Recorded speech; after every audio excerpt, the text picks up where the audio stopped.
RNC co-chair Lara Trump joins us now. All right, Lara, Donald Trump, the tariff threat, people already scrambling. What's the strategy? Well, I think you kind of just laid it out. Look, whenever you saw actually initially after Donald Trump's election that you had that huge caravan coming to the southern border, broke apart. You saw world leaders starting to take notice and things actually starting to shift. You saw all these Middle Eastern leaders, by the way, on the phone with Donald Trump talking about actual peace in the Middle East again. That's what he had the first time around.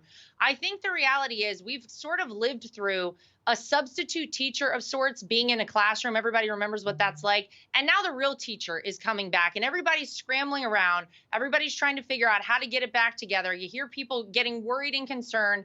They should be concerned if they've done something wrong or they've been wasting taxpayer dollars on all of these ridiculous causes. Because yes, Donald Trump is coming in, he's taking charge. And look, with the tariffs, I think what you said is spot on. I think the goal of this is ultimately to make things better here for the American people, to get companies to actually invest here in America, to, obviously get American jobs back up and running.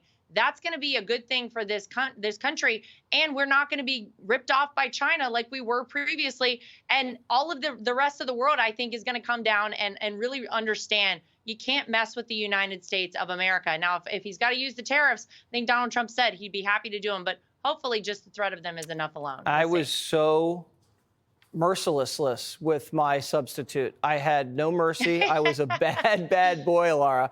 Now, Tom Homan, there's some bad hombres in the country. He doesn't seem to be messing around. He seems all business. Some of these Democrats, though, they want free lawyers for migrants. Yeah. It's absolutely outrageous.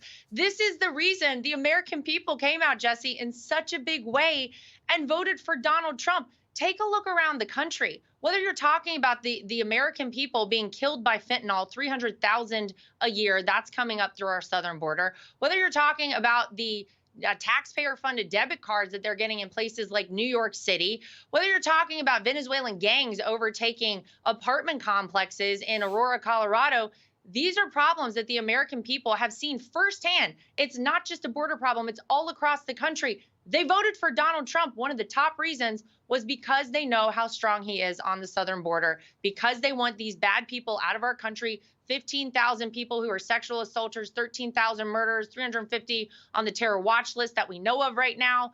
That's why they voted him in office, and that is what he's going to execute starting on day one. We'll have a very happy Thanksgiving. I don't think there's any political disagreements at your Thanksgiving dinner table, Lara. Yeah, ours are pretty good. It'll be all right. Enjoy it. Click here to subscribe to the Fox News YouTube page to catch our hottest interviews and most compelling analysis. You won't get it anywhere else.